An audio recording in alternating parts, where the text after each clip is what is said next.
ISKCON Mangalore వారి 18 రోజుల గీతా క్లాస్లో ఈరోజు మొట్టమొదటి రోజు.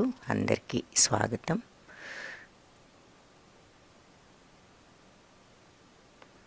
ఓం అజ్ఞానతిమిరాంధస్య జ్ఞానాంజనశలాకయా చక్షురున్మిలితం येन తస్మై శ్రీగురవే నమః. నమో ఓం విష్ణుపాదాయ కృష్ణప్రేష్ఠాయ భూతలే శ్రీమతే భక్తివేదాంతస్వామి ఇతి నామినే. నమస్తే సారస్వతీ దేవి గౌరవాణి ప్రచారిణే నిర్విశేషశూన్యవాది పాశ్చాత్యదేశధారిణే. హే కృష్ణ కరుణా సింధో దీనబంధో జగత్పతే గోపేశ గోపికా కాంత రాధాకాంత నమోస్తుతే. తప్త కాంచన గౌరాంగీ రాధే బృందావనేశ్వరి వృషభానుసుతే దేవి ప్రణమామి హరిప్రియే. జయ శ్రీకృష్ణ చైతన్య ప్రభు నిత్యానంద శ్రీ అద్వైత గదాధర శ్రీవాసాది గౌరభక్త బృంద. హరే కృష్ణ కృష్ణ కృష్ణ హరే హరే, హరే రామ రామ రామ హరే హరే. హరే కృష్ణ. సో ఈరోజు మొట్టమొదటి అధ్యాయం మీ అందరికీ కూడా స్వాగతం. సో ఈ మొట్టమొదటి అధ్యాయం పేరు అర్జున విషాద యోగము. ఒక్కొక్క అధ్యాయానికి ఒక్కొక్క పేరు ఉంటుంది, ఒక్కొక్క యోగం పేరు. ఇది అర్జున విషాద యోగము. సో ముందుగా మనకు ఈ కోర్సు ఇచ్చేటటువంటి వారెవరు అంటే ఇస్కాన్ రాధా గోవింద ఆలయం మంగళూరులోని కర్ణాటక రాష్ట్రంలో ఉన్న ఈ రాధా గోవింద టెంపుల్ వాళ్ళు ఈ కోర్సుని ఉచితంగా మనందరికీ కూడా అందజేశారు. ఎక్కడ ఉందంటే వాళ్ళ అడ్రస్ ఇది. ఈ మంగళూరు సిటీలో వాళ్ళు ఈ దేవాలయం ఉన్నది. ఇది ఇస్కాన్ దేవాలయం. ఇస్కాన్ అంటే international society for Krishna consciousness. ఈ సంస్థను స్థాపించిన వారు ఏసి భక్తివేదాంత స్వామి ప్రభుపాద. సో అది 1966 జూలైలో స్థాపించారు. వారి యొక్క భగవద్గీతకు వారు ఒక వ్యాఖ్యానం కాదు, అర్థం, భాష్యము ప్రతి శ్లోకానికి రాయడం జరిగింది. ఆయన ఇంగ్లీష్లో ట్రాన్స్లేట్ చేశారు సాంస్క్రిట్ భగవద్గీతను. సో దానిని మళ్ళీ అనేక భాషలలో వేరే వారు కూడా మళ్ళీ అనువదించారు. సో ఈ బోధల ప్రకారం మనం ఈ క్లాసు తీసుకుంటున్నాము. ఈయన ఎవరు? ఈ ప్రభుపాద, ఆయన యొక్క చరిత్ర ఏమిటి అని చూస్తే, మొట్టమొదట ఆయన ఒక వైష్ణవ కుటుంబంలో మరి బెంగాలీ రాష్ట్రంలో పుట్టారు. ఆ తర్వాత ఆయన తన గురువు దగ్గర దీక్ష అది తీసుకుని ఆయన ఈ సేవలో దిగిపోయారు, భగవంతుడి సేవలో. ఆ తర్వాత గురువు ఆజ్ఞ ప్రకారం ఆయన అమెరికా దేశం వెళ్ళి అక్కడ ఆయన ఈ ఇస్కాన్ సంస్థను స్థాపించి ఈ రోజున మరి ఈ ఇస్కాన్ సంస్థ అంతర్జాతీయంగా ఎన్నో దేశాలలో ఉన్నది. ఎంతోమంది అంతర్జాతీయ భక్తులు అయ్యారు. ఈ అమెరికాలో ముందుగా ఆయన స్థాపించి అక్కడ ఎంతోమంది అమెరికన్స్ని ఆయన కృష్ణ భక్తులుగా మార్చిన ఘనత శ్రీ ప్రభుపాదుల వారికి దక్కింది. సో తరువాత ఆయన ఎన్నో పుస్తకాలను రచించారు, ఇంగ్లీష్లోకి అనువదించారు. అవన్నీ కూడా ఇక్కడ మనం చూస్తున్నాము.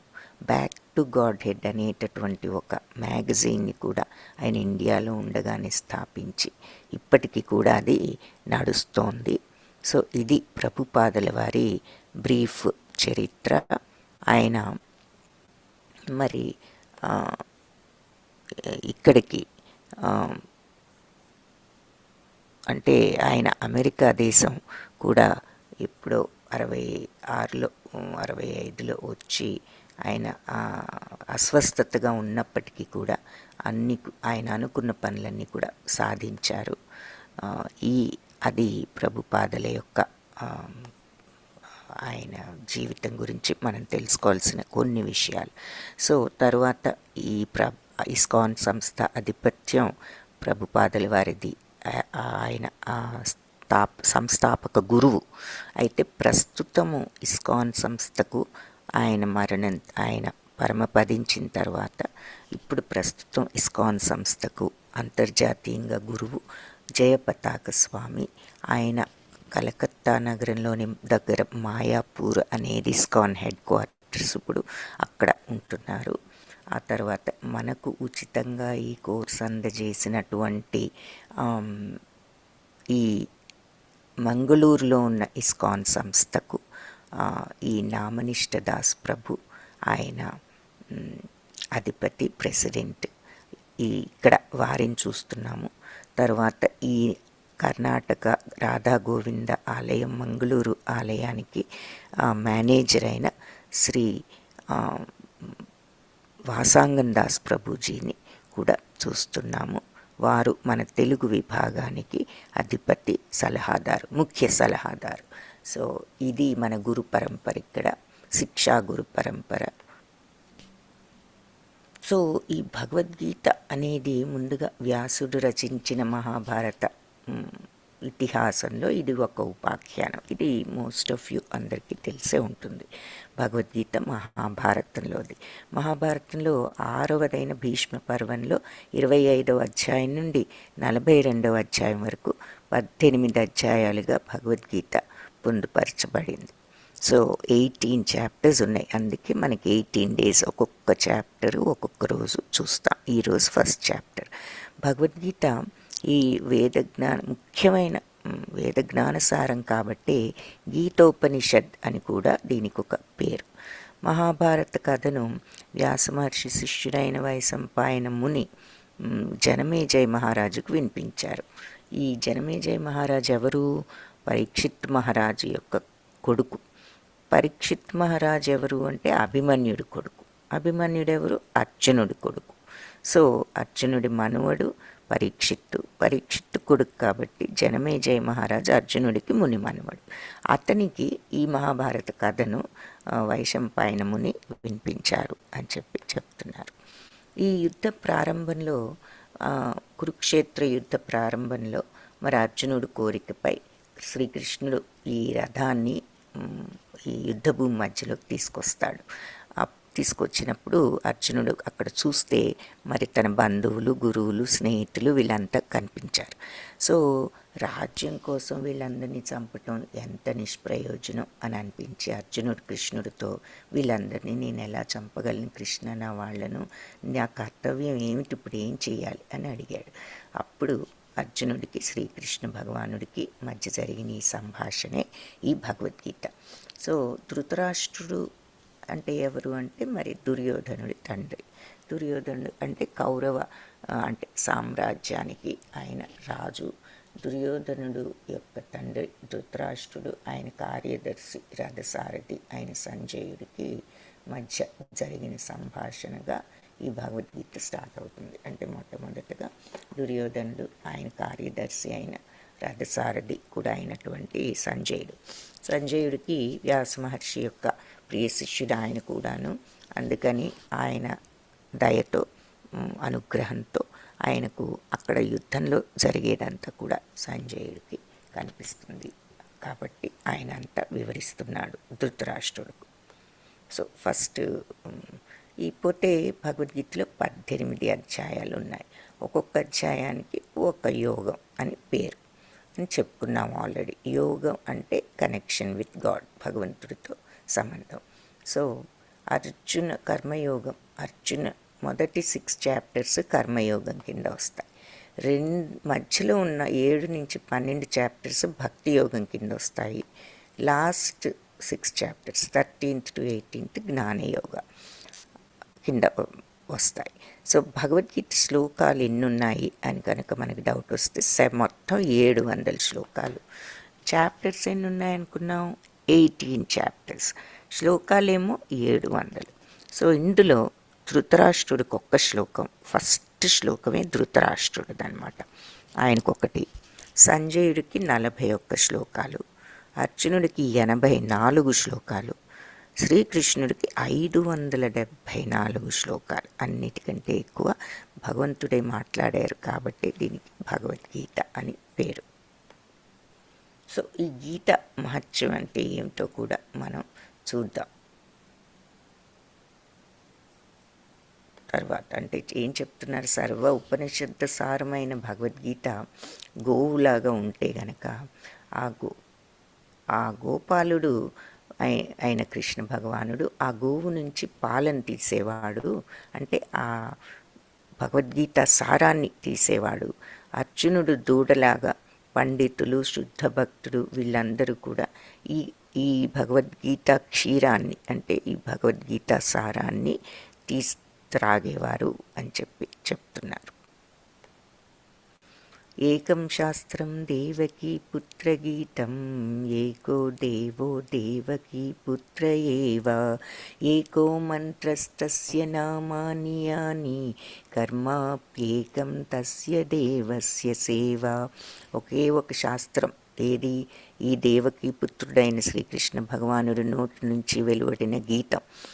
ఏకో దేవో దేవకీ పుత్ర ఏవ, ఒకే ఒక దైవం ఎవరు అంటే ఈ దేవకీ పుత్రుడైన శ్రీకృష్ణ భగవానుడు. ఏకో మంత్ర తస్య నామాని యాని, ఒకే ఒక మంత్రం మనకు అవసరం. ఏమిటి అంటే ఆయన నామమే మన మంత్రం, భగవంతుడి పేరే మంత్రం.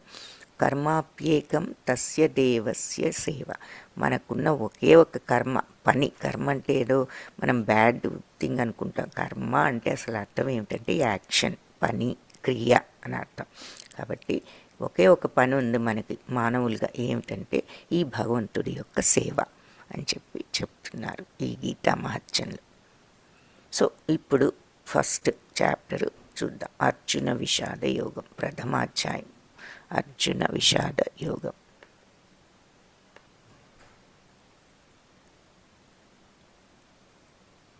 ధృతరాష్ట్ర ఉవాచ ధర్మక్షేత్రే కురుక్షేత్రే సమవేతాయుయుత్సవః మామకాః పాండవాశ్చైవ కిమకుర్వత సంజయ. సో ధృతరాష్ట్ర ఉవాచ అంటే ధృతరాష్ట్రుడు పలుకుతున్నాడు ఏమని?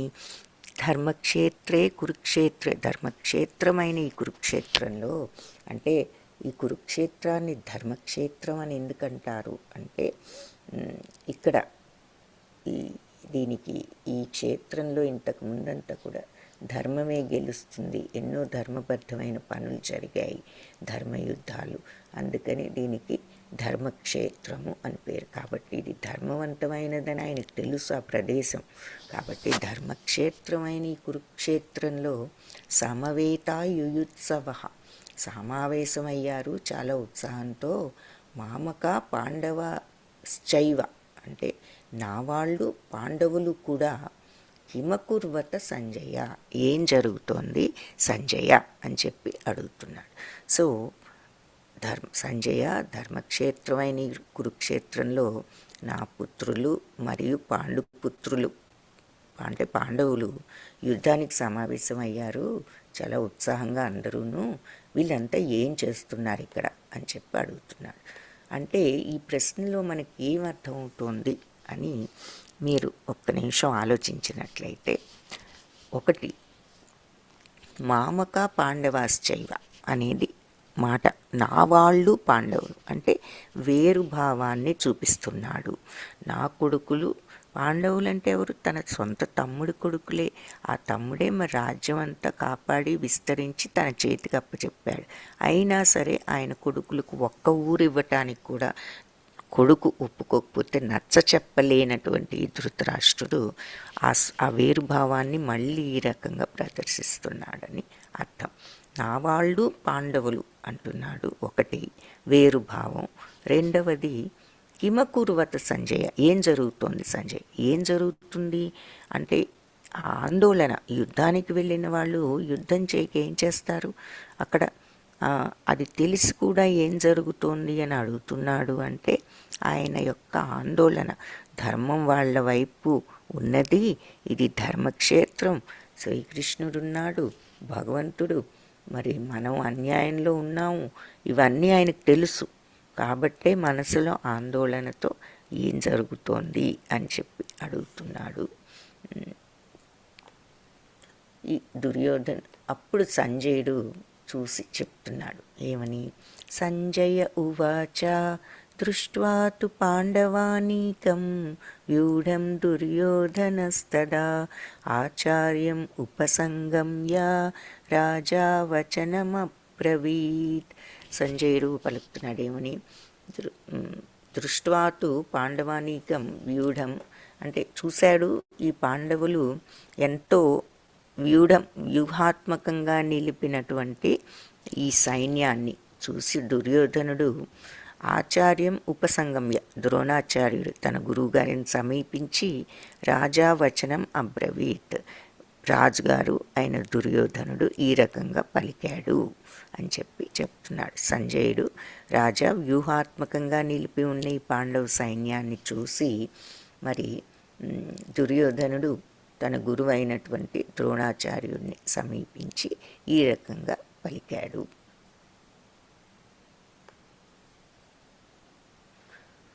పశ్యైతాం పాండుపుత్రాణం ఆచార్యం మహతీం చమూం వ్యూఢాం ద్రుపదపుత్రేణ తవ శిష్యేన ధీమత.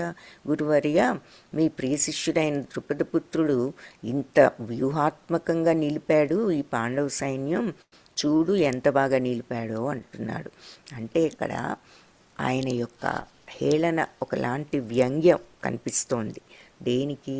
నువ్వే కదా నేర్పించావు ఈ ద్రుపదపుత్రుడైన దృష్టద్యుమ్నుడికి ఈ విద్య అంతా, నువ్వు నేర్పిన విద్యతో ఇవాళ మనకే ప్రాబ్లం అయింది అని చెప్పటం అనమాట. సో ఎంత వ్యూహాత్మకంగా, వ్యూహం అంటే ఒక ప్లాన్ ప్రకారం వాళ్ళు సైన్యాన్ని నుంచోబెడతారు. కొన్ని ఏది ఫస్ట్ సర్కిల్లో వీళ్ళు ఉండాలి, రెండవ సర్కిల్లో వీళ్ళు ఉండాలి, మూడవ సర్కిల్లో వీళ్ళు, లోపల వీళ్ళు, ఇలా ఒక ప్లాన్ ప్రకారం మొదటి సర్కిల్ వాళ్ళు శత్రువు వచ్చినప్పుడు ఈ రకంగా చేయాలి, రెండో వాళ్ళు ఈ రకం పని చేయాలి, మూడో వాళ్ళు ఈ రకంగా శత్రువుని బంధించాలి అని ఒక ప్లాన్ ప్రకారంగా వ్యూహాలు ఏర్పరుస్తారు వీళ్ళు ఈ సైన్యాలలో. అవి కొన్ని మంచి వ్యూహాలు ఉంటాయి. పద్మ వ్యూహం అని అభిమన్యుడు వెళ్ళినది కూడా అటువంటి గొప్ప వ్యూహం. సో అందులో ప్రవేశించటం, బయటికి రావటం కూడా ఈ వీరులందరికీ తెలియదు, కొందరికి మంచి వీరులకు తెలుస్తుంది. కాబట్టి ఇలా ఈ వీళ్ళు వ్యూహాత్మకంగా నిలుపుతూ ఉంటారు. సో పాండవుల పక్షంలో ఈ దృష్టద్యుమ్నుడు అతను వ్యూహాత్మకంగా వీళ్ళ సైన్యాన్ని అరేంజ్ చేశాడు. కాబట్టి చూడండి, మీరే కదా ఇవన్నీ అతనికి నేర్పించారు, ఇప్పుడు అతను ఇలా అరేంజ్ చేస్తే మనకే ఇది ప్రాబ్లం అనే అర్థం వచ్చేటట్లుగా మీ అత్యంత వ్యూహాత్మకంగా మీరు నేర్పించినటువంటి ఈ ద్రుపదపుత్రుడు పెట్టాడు, చూడండి ఎంత బాగా పెట్టాడో వాళ్ళ సైన్యాల్ని అని చెప్తున్నాడు. ఈ పాండవుల సైన్యంలో ఇంకా ఏమంటున్నాడు, ధైర్య సాహసవంతులు, అస్త్ర విద్యా నిపుణులు, శౌర్యంలో భీమార్జునులతో సమానులైన వాళ్ళు ఉన్నారు. సాత్యకి, విరాటుడు, ద్రుపదుడు, దృష్టకేతు, చేకితానుడు, కాశీరాజు, పురజిత్తు, కింతి, భోజుడు, శైభ్యుడు, యుధామన్యుడు, ఉత్తమౌజుడు, అభిమన్యుడు, ఉపపాండవులు వీళ్ళంతా ఉన్నారు. అంటే దుర్యోధనుడికి వీళ్ళందరినీ తలుచుకుని ఈ వ్యూహాలు చూసి కొంచెం ఆందోళన, భయం మొదలైందని అర్థం అన్నమాట. ఇంకా ఏమంటున్నాడు, అది మొదలైంది కానీ మళ్ళీ ఏమంటున్నాడు, ఇక్కడంతా దుర్యోధనుడి మనస్థితి చూస్తున్నాం. అస్మాకం తు విశిష్టాయే తాన్ని బోధాద్విజోత్తమ నాయక మమ సైన్యస్య సంజ్ఞార్థం తాన్ బ్రవీమితే. బ్రాహ్మణోత్తమ, ఇక మన సైన్యంలో ఉన్న నాయకులు సుప్రసిద్ధులు అయిన వాళ్ళు ఉన్నారు, వాళ్ళ గురించి కూడా మీకు చెప్తాను వినండి అని చెప్పి చెప్తున్నాడు. ఇవన్నీ తన గురువైన ద్రోణాచార్యుడికి తెలియవని చెప్పటం, దాని అర్థం ఏమిటి, అతనికి ఉన్న ఆందోళన ఆ రకంగా వ్యక్తం చేసుకుంటున్నాడు అనమాట. బయట ఎవరికో ఒకటి చెప్పుకుంటే తీరుతుంది, తెలిసిన వాళ్ళకి చెప్పాలి కాబట్టి తన గురువైన ద్రోణాచార్యుడికి వచ్చి ఈ మాటలన్నీ అంటున్నాడు. ఏమంటున్నాడు, మన వైపు కూడా చాలామంది ఉన్నారు గొప్ప గొప్ప నాయకులు, వాళ్ళందరూ ఎవరో మీకు చెప్తాను వినండి. మీరు భీష్మ పితామహుడు, కర్ణుడు, కృపాచార్యుడు, అశ్వత్థామ, వికర్ణుడు, సోమదత్తుడు పుత్రుడైన భూరిశ్రవుడు ఇలాంటి వాళ్ళు ఎప్పుడు యుద్ధంలో విజయం సాధించే వాళ్ళే వీళ్ళు. సో అదే కాకుండా నా కోసం ప్రాణాలు అర్పించటానికి కూడా సిద్ధపడిన వీరులు ఇంకా చాలామంది ఉన్నారు. వాళ్ళు ఎన్నో రకాల అస్త్రాలతో యుద్ధ విద్యలో వాళ్ళు నిపుణులు. కాబట్టి ఇంకా అంతేకాకుండా మన సైనిక బలం కూడా అపరిమితం. పైగా భీష్మ పితామహుడిచే రక్షింపబడుతున్నాం మనం, ఆయన మన సైన్యాధిపతి. కానీ అవతల పాండవులు భీముడితో రక్షింపబడుతున్నారు. అంటే భీష్మ పితామహుడు ఎక్కడ, భీముడు ఎక్కడ అని అర్థం వచ్చేటట్లుగా. కాబట్టి మనం కూడా చాలా గొప్ప. వాళ్ళది మితమైన సైన్యం, మనది అపరిమితమైన సైన్యం. మన పక్క ఇంతమంది వీరులు ఉన్నారు, వాళ్ళకే కాదు మనకి ఇంకా ఉన్నారు నా కోసం ప్రాణాలు అర్పించటానికి రెడీ అయిన వాళ్ళు అని చెప్తున్నాడు. సో ఇదంతా ఏమిటంటే వాళ్ళ సైన్యం ఇంత గొప్పగా అరేంజ్ చేశారు అది ఇది అని చెప్పి ఆ తర్వాత మన సైన్యంకి ఏం తక్కువ ఉందా, మనకి ఇంకా వీరులు ఉన్నారు, మీరు అందరూ ఉన్నారు. ఈ మాటలన్నిటి వల్ల మనకేం అర్థమవుతుంది? అతనికి ఉన్న ఆందోళన, భయము, పర్వాలేదు నాకు ఉన్నారు అని నచ్చజెప్పుకోవటం, తనకు తనే ధైర్యం తెచ్చుకోవాలని అని అతని మనస్థితి ఎలా ఉన్నది అని చెప్పి మనకు అర్థమవుతుంది. ఇంకా ఏమంటున్నాడు? ఇవన్నీ అన్న తర్వాత ఈ దుర్యోధనుడు కొంచెం ఇలా అధైర్యపడుతున్నాడు కొంచెం అని తెలిసి భీష్ముడు, కురువంశ మహాపరాక్రమవంతుడు, వృద్ధ పితామహుడు అయిన భీష్ముడు దుర్యోధనుడికి సంతోషం కలిగించేలాగా సింహగర్జన లాంటి ధ్వని వచ్చేటట్లుగా పెద్దగా తన శంఖాన్ని పూరించాడట. పూరించిన తర్వాత ఆ వెంటనే శంఖాలు, రకరకాల వాయిద్యాలు, భేరులు, శృంగాలు అన్నీ కూడా ఒక్కసారిగా మ్రోగించడం జరిగింది.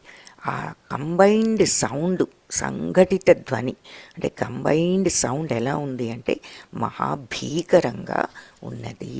మరి అన్ని రకాల వాయిద్యాలు ఒక్కసారిగా మ్రోగితే ఎంత దద్దరిల్లేటట్టు భయంకరంగా ఉంటుందో వర్ణిస్తున్నారు. తతైశ్వేతైర్హయైర్యుక్తే మహతి స్యందనే స్థితౌ మాధవ పాండవశ్చైవ దివ్యౌ శంఖౌ ప్రదద్మతు. సో అప్పుడు శ్వేతైర్హయైర్యుక్తే, తెల్లని గుర్రాలలో కూడుకుని ఉన్న మహతి స్యందనే స్థితౌ, రథంలో కూర్చుని మాధవుడు, పాండవుడు అంటే అర్జునుడు, ఇక్కడ వీళ్ళిద్దరు కూడా దివ్య శంఖాలను పూరించారు. సో ఎప్పుడైతే ఈ సౌండ్లన్నీ మొదలయ్యాయో అర్జునుడు, శ్రీకృష్ణుడు కూడా తెల్లని గుర్రాలు నీ రథంలో కూర్చుని ఈ పాండుకుమారుడు అర్జునుడు కూడా వాళ్ళ దివ్య శంఖాలను పూరించారు. శ్రీకృష్ణుడు పాంచజన్యం, అర్జునుడు దేవదత్తం, వాళ్ళిద్దరి యొక్క శంఖాల పేర్లు అనమాట. శ్రీకృష్ణుడిది పాంచజన్యం, అర్జునుడి దేవదత్తం, భీముడిది పౌండ్రకం ఊదారు. తర్వాత ధర్మరాజు అనంత విజయాన్ని, నకుల సహదేవులు సుఘోషమణి పుష్పకాలు వాటిని పూరించారు. ఇకపోతే కాశీరాజు శిఖండి, దృష్టద్యుమ్నుడు, విరాటుడు, సాత్యకి, ద్రుపదుడు, ఉపపాండవులు, అభిమన్యుడు వీళ్ళంతా కూడా తర్వాత వాళ్ళ శంఖాలను పూరించారట. వీళ్ళు మొదట పూరించిన తర్వాత యుద్ధ ప్రారంభ శంఖనాదాలు ఎలా ఉన్నాయనేది 12 నుంచి 19 శ్లోకం వరకు ఇలా వర్ణించారన్నమాట. సఘోషోధార్తరాష్ట్రాణం హృదయాని వ్యదారయత్ నభశ్చ పృథివీం చైవ తుములోభ్యనునాదయన్. సో ఈ శంఖధ్వనులు భూమి ఆకాశాలన్నీ కూడా దద్దరిల్ల చేస్తూ కౌరవ వీరుల, ధృతరాష్ట్ర కుమారుల హృదయాలను బద్దలు చేశాయి అని చెప్తున్నారు. సో ఇక్కడ మీరు చూసినట్లయితే ఈ సైన్యాలు రెండు కనిపిస్తాయి.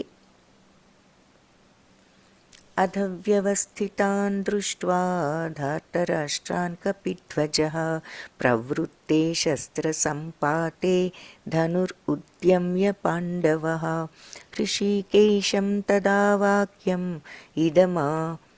ఇదమాహమహీపతే అని అంటే 2 శ్లోకాలు ఇక్కడ వచ్చాయి. అంటే ఏం చెప్తున్నారు రాజా? అప్పుడు ఇదంతా కూడా సంజయుడు చెప్తున్నాడు అనమాట ధృతరాష్ట్రుడికి.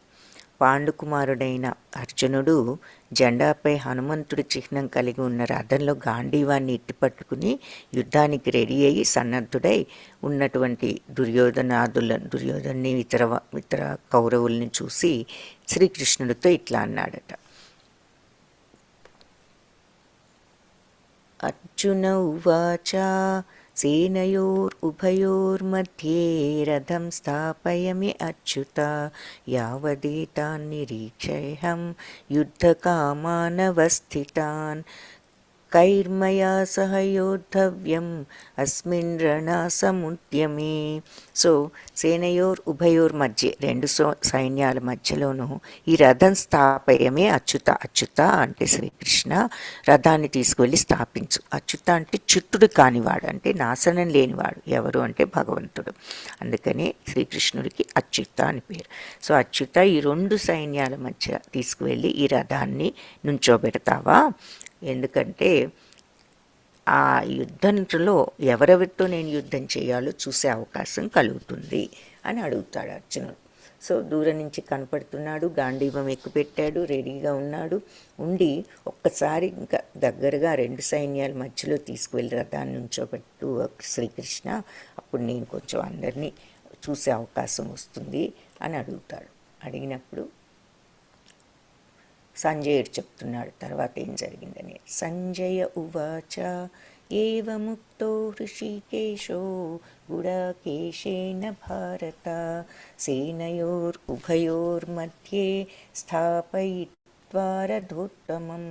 సో భీష్మద్రోణప్రముఖతః సర్వేషాం చ మహీక్షితాం ఉవాచ పార్థ పశ్యైతాన్ సమవేతాన్ కురునితి.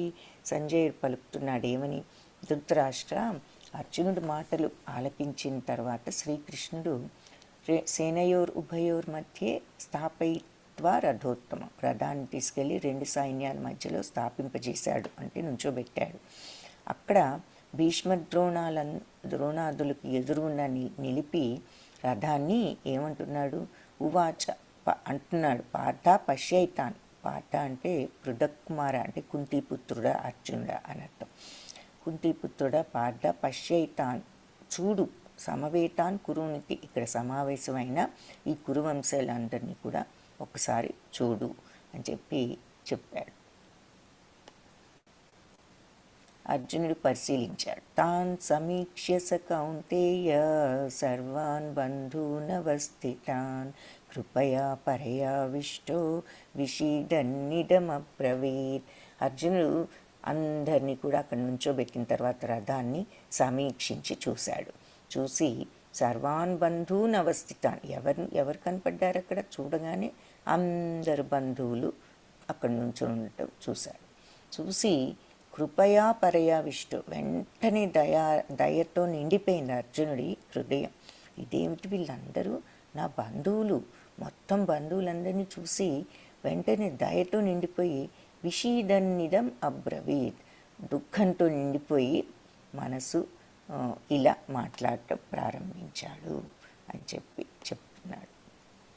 ఏమన్నాడు అర్జునుడు?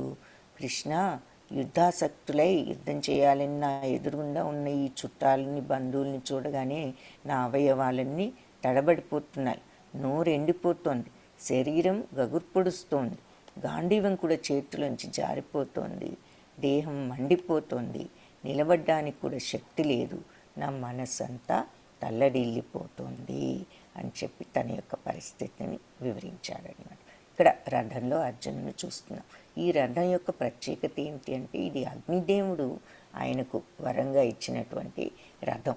ఆ రథం పైన ఉన్న హనుమంతుడి జెండా ఇంకొక ప్రత్యేకత. సో ఇవన్నీ కూడా విజయాన్ని సూచించే విషయాలు. ఈ రథం ఏమిటి? హనుమంతుడు జెండాపై కపిరాజు అంటారు, అది ఉండటం, భగవంతుడే ఆ రథంలో కూర్చుని ఉండటం. మరి భగవంతుడు ఎక్కడుంటే లక్ష్మీదేవి అక్కడే ఉంటుంది. సో భాగ్యలక్ష్మి కూడా ఆయన పట్ల ఉంది. ఈ యుద్ధం జరిగిన రోజు మోక్షద ఏకాదశి, అది విష్ణుమూర్తికి అతి ప్రియమైన దినము. ఆ రోజు అది కూడా భగవంతుడి యొక్క ప్రియ దినం కాబట్టి ఆయనకు ప్రియమైన విషయాలు జరుగుతాయి. సో ఇవన్నీ కూడా మరి తన కోసం జీవితాన్ని సాక్రిఫైస్ చేయటానికి రెడీగా ఉన్న వీరులు ఉన్నారు. ఇవన్నీ అర్జునుడికి ఉన్నటువంటి గెలవటానికి నిదర్శనాలు, అర్జునుడి విజయానికి నిదర్శనాలు. సో ఈ రథం అగ్నిదేవుడి ద్వారా ఇచ్చినటువంటి రథం అన్నమాట. కానీ ముందు ఇక్కడ పరిస్థితి ఏమిటంటే బంధువులందరినీ చూడగానే కృపయా పరయావిష్టో, కృపయా అన్నమాట ఇంపార్టెంట్. కంపాషన్ అని ఇంగ్లీష్లో అంటాం, తెలుగులో కృప, కరుణ, దయ, జాలి, ఏదైనా ఒకటే మీనింగ్. దానితో మనసంతా దయతో నిండిపోయింది, కరుణతో అర్జునుడికి. దాంతో దుఃఖం వచ్చి ఈ పరిస్థితికి వచ్చాడు. అవయవాలు తడబట్టడం, నోరెండిపోవటం, శరీరం కంపించడం, గాంధీవం జారిపోవడం, దేహం అంతా మండిపోవటం, నిలబడ్డానికి శక్తి లేదు, మనసంతా తల్లడిల్లిపోతుంది. అది ఇక్కడ ఆయన స్థితిని మళ్ళీ ఇంకొకసారి చూపించారు. రాజ్య సుఖాలు ఇక్కడ మళ్ళీ ఇంకా ఏమంటున్నాడు, నచ శ్రేయోను పశ్యామి హత్వా స్వజనమాహవే నకాంక్షే విజయం కృష్ణ నచ రాజ్యం సుఖాని చ. నచ శ్రేయోను పశ్యామి, నేను పశ్యామి అంటే చూడటం, నేను నా పశ్యామి చూడలేకపోతున్నాను. ఏం చూడలేకపోతున్నాను? ఇక్కడ నాకు ఏం శ్రేయస్సు, ఏం మంచి నాకు ఇది? హత్వా స్వజనం ఆహవే, స్వజనం అంటే నా బంధువులందరినీ హత్వం చేసి చంపేసి నాకు వచ్చే శ్రేయస్సు ఏమిటి, మంచి ఏమిటి, అసలు నాకు ఏం మంచి జరుగుతుందో నాకు అర్థం కావట్లేదు, నాకు చూడలేకపోతున్నాను. ఆ మంచి ఏమిటి, వచ్చే మంచి ఏమిటి నా బంధువులను చంపిన తర్వాత అనేది నేను చూడలేకపోతున్నాను, అంటే నేను అర్థం చేసుకోలేకపోతున్నాను. నా కాంక్షే విజయం కృష్ణ, నాకు ఈ విజయం మీద కాంక్ష లేదు కృష్ణ. నచరాజ్యం సుఖానిచ, ఈ రాజ్యం మీద కూడా, సుఖం మీద, రాజ్యాలు సుఖాలు కావాలని కూడా నాకు లేదు అని అంటున్నాడు. సో కృష్ణ, ఈ యుద్ధంలో నా వాళ్ళని చంపడం ద్వారా ఏ రకంగా నాకు శ్రేయస్సు కలుగుతుందో నేను తెలుసుకోలేకుండా ఉన్నా, నాకు అర్థం కావటం లేదు. కాబట్టి నాకు విజయం మీద కానీ, రాజ్యం మీద కానీ, ఈ సుఖాల మీద కానీ నాకు అక్కర్లేదు, నాకు కోరిక లేదు అని చెప్తున్నాను. నాకు అక్కర్లేదు ఈ విజయము, ఈ రాజ్యము, ఈ సుఖాలు. పాపమేవాశ్రయేదస్మాన్, ఇంకా అంటున్నాడు, హత్వైతాన్ ఆతతాయినః తస్మాన్నర్హా వయం హంతుం ధార్తరాష్ట్రాన్ స్వబాంధవాన్ స్వజనం హి కథం హత్వా సుఖినశ్యామ మాధవ. సో పాపమేగా వచ్చేది నాకు, పాపమే ఆశ్రయేద్ అస్మాన్, వీళ్ళందరినీ హత్వైతాన్ ఆతతాయిన, వీళ్ళందరినీ హతం చేసిన తర్వాత, చంపేసిన తర్వాత నాకు వచ్చేది ఏమిటి అసలు? పాపం. ఆ పాపమేగా వచ్చేది. కాబట్టి వీళ్ళందరినీ, ధార్తరాష్ట్రులు పుత్రులందరినీ, నేను ధృతరాష్ట్ర పుత్రులను చదివి నా బంధువులు వాళ్ళందరినీ చంపడం వల్ల నాకు వచ్చేది ఏమిటి? ఈ పాపం తప్ప. కాబట్టి స్వజనం హి కథం హత్వ, స్వజనం బంధువులందరినీ చంపడం ద్వారా చంపడం ద్వారా వచ్చేటటువంటి సుఖం నా ఎలా ఉండగలం? సుఖినశ్యామ మాధవ. సో బంధువులను చంపడం వల్ల ఏమి లాభం, ఆ తర్వాత మేము సుఖంగా ఎలా ఉండగలం అని అంటున్నాం. సో ఇలాంటి దుర్మార్గులు, వాళ్ళు దుర్మార్గులే కౌరవులు నిజమే, కానీ వాళ్ళని చంపిన తర్వాత మాకు వచ్చేది పాపమేగా బంధువులను చంపితే. కాబట్టి ధృతరాష్ట్రపుత్రుల్ని బంధువుల్ని చంపటం కరెక్ట్ కాదు. మా మాధవ అంటూ భగవంతుని సంబోధిస్తూ, సంబంధీకులు అంటే బంధువులను చంపడం వల్ల వచ్చే లాభం ఏమిటి, మేము ఎలా సుఖంగా ఉండగలం అని చెప్పి అంటున్నారు. ఇక్కడ యుద్ధభూమి అంతా చూపిస్తున్నారు. రాజ్యకాంక్షాపరులైన కౌరవులు వంశనాశనం, మిత్రద్రోహం వల్ల కలిగే పాతకాన్ని వాళ్ళు గ్రహించలేకపోతున్నారు.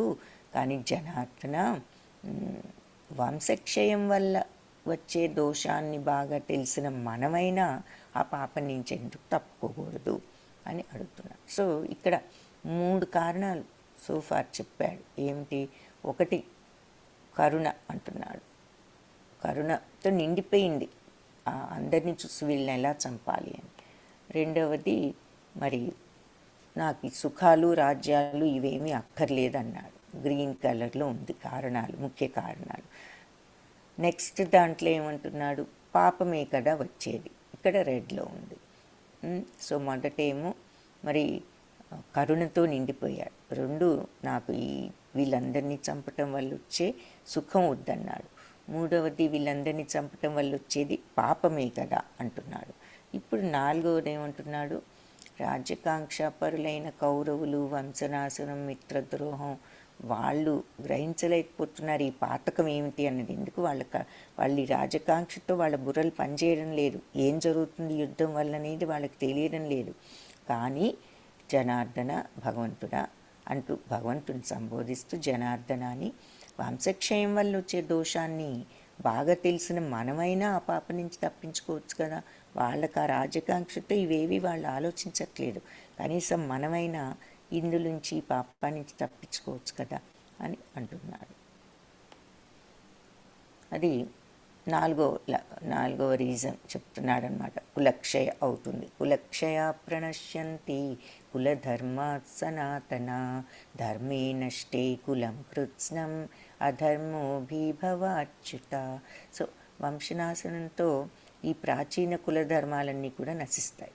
అంతే కదా, చెప్తానికి పెద్దవాళ్ళు ఉండరు, ఏది మంచి ఏది చెడు అనేది తెలుసుకుని సరిగ్గా పెరగటానికి ఉండదు.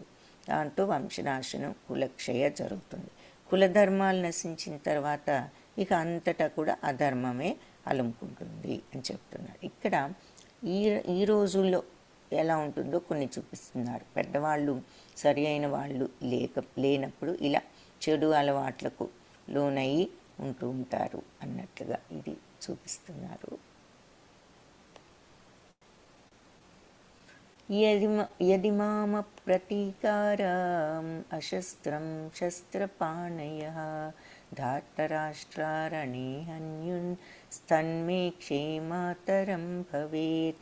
నిరాయుధుడు, ప్రతీకారం చేయనివాడు అయిన నన్ను ఆయుధాలు ధరించిన ధార్తరాష్ట్రులు నన్ను యుద్ధభూమిలో వధిస్తే అది నాకు చాలా మంచిదే అవుతుంది అని అంటున్నాడు. కాబట్టి అనిశ్చయ స్థితికి వచ్చాడు ఇప్పుడు అర్జునుడు. ఎందుకు? మొదట కారణం కరుణ, నేను మా వాళ్ళని చంపలేను అని చెప్పి. రెండవ కారణం, వాళ్ళని చంపితే వచ్చే ఈ సుఖాలు నాకు అక్కర్లేదు. మూడవది, పాపమే వస్తుంది వాళ్ళని చంపితే. నాలుగవది, వంశనాశనం, కులక్షయ జరుగుతుంది. అందరూ పోతే పెద్దవాళ్ళు లేక ఫ్యామిలీస్లో అందరికీ చెడు మార్గాలకు వెళ్ళే ఆస్కారం ఉన్నది, కులక్షయ జరుగుతుంది. అది నాలుగో రీజన్. ఇక ఫిఫ్త్ది, వీటన్నిటి వల్ల నిర్ణయం తీసుకోలేని అనిశ్చయ స్థితి అని చెప్తున్నారు. సో యదిమాం అప్రతీకారం అశస్త్రం శస్త్రపాణయః అంటే నేను ప్రతీకారం చేయకుండా శస్త్రాలు, అస్త్రాలు, బాణాలు అన్నీ వదిలేస్తే, ప్రతీకారం చేయని వాడిని, నిరాధారుణ్ణి అయినటువంటి నన్ను ఆయుధాలు ధరించినటువంటి ధార్తరాష్ట్రులు అంటే ధృతరాష్ట్ర కుమారులు నన్ను యుద్ధంలో వధించిన అది నాకు మంచిదే. తన్మే క్షేమతరం భవేత్, నాకు క్షేమమే. అంటే నా దగ్గర ఆయుధాలు లేవు, నేను వాళ్ళని చంపను, అయినా వాళ్ళు నన్ను చంపితే అది నాకు క్షేమకరమే అని చెప్తున్నాడు. అర్జునుడి అనిశ్చయ స్థితి. సంజయ ఉవాచ ఏవముక్త్వార్జునః సంఖ్యే రథోపస్థ ఉపావిశత్ విసృజ్య సశరం చాపం శోక సంవిఘ్నమానసః. సంజయుడు పలికాడు ఏమని? యుద్ధభూమిలో అర్జునుడు ఇలా మాట్లాడి తన ధనుర్బాణాలను పక్కన పెట్టి మనస్సు దుఃఖంతో మునిగిపోగా రథంలో కూర్చున్నాడు. సో ఇది ఈ చాప్టర్లో లాస్ట్ శ్లోక అనమాట. సో ఇలా మాట్లాడే అర్జునుడు తన ధనుర్బాణాలను అన్నిటినీ కూడా పక్కన పెట్టి దుఃఖంతో మునిగిపోయి రథంలో కూర్చున్నాడు అని చెప్తున్నాడు. సో 5 కారణాలు, 4 ఇక్కడ చెప్పాడు. అర్జునుడు యుద్ధం చేయకుండా ఉండటానికి చెప్పిన 5 కారణాల్లో మొదటిది కరుణ. అందరినీ చూశాడు, రణరంగంలో సైన్యాలందరినీ చూశాడు. దుర్యోధనుల వైపు ఉన్న సైన్యాన్ని చూసిన వెంటనే గురువు గారిని, తాతగారిని, బంధువుల్ని వెంటనే జాలితో నిండిపోయింది, వీళ్ళనా నేను చంపేది అని. రెండవది ఈ సుఖాలు వాళ్ళని చంపితే వచ్చే సుఖాలు నాకు అక్కర్లేదన్నాడు. 3వ చంపితే వచ్చేది పాపమే కదా అంటున్నాడు. 4 ఈ ఫ్యామిలీలో పెద్దవాళ్ళందరూ పోతే ఈ వంశాలన్నీ నాశనం అయిపోతాయి అంటున్నాడు. ఇక 2వ అధ్యాయంలో ఈ అనిశ్చయ పరిస్థితి గురించి చెప్తాడు. సో 5 కారణాలతో యుద్ధం చేయలేను అని ఫైనల్గా మరి గాంధీవాన్ని కూడా వదిలిపెట్టేసి దుఃఖంగా కూర్చున్నాడు. సో ఈ గీతా పాఠంలో మనం ఏం నేర్చుకున్నామంటే, జీవితంలో ఎలాంటి సందేహాలు కలిగినా ఒక ప్రామాణికమైన గురువును కానీ భగవద్గీతను ఆశ్రయించాలి అని చెప్తున్నారు. మరి అర్జునుడు భగవంతుణ్ణే ఆశ్రయించాడు, జగద్గురు శ్రీకృష్ణ పరమాత్ముడు. సో ఆయన్ని ఆశ్రయించాడు. మనము మన ప్రామాణికమైన గురువును కానీ భగవద్గీతను ఆశ్రయించాలి మనకు ఏదైనా సమస్య వచ్చినప్పుడు అని చెప్తున్నారు. హరే కృష్ణ. సో ఇంతటితో మనం ఈ ఫస్ట్ అధ్యాయాన్ని కంప్లీట్ చేశాము. సో ఏమైనా క్వశ్చన్స్ లేకపోతే